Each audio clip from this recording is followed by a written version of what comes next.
Mấy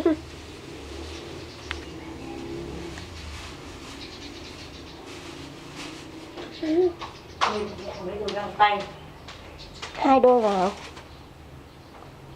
Mẹ. Khẩu trang nữa. 2 đôi vào. Khẩu trang ở đâu nhỉ? Bà ơi. Cô dâu. Này mẹ có này. Mẹ có cái này mà.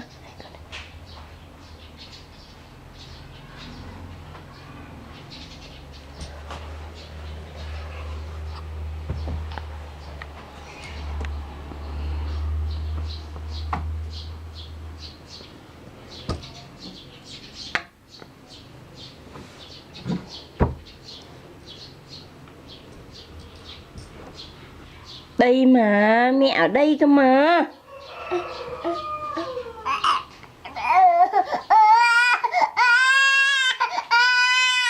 Cái gì đấy? Bà giữ. Ai ui. Sao đây con? Nó đòi nghịch kép ấy. Hả?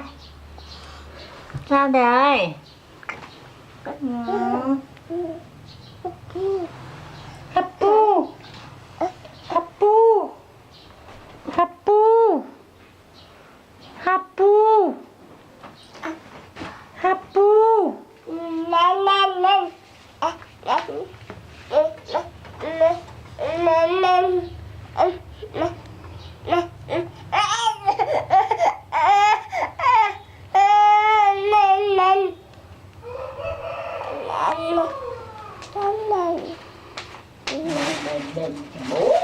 Mẹ.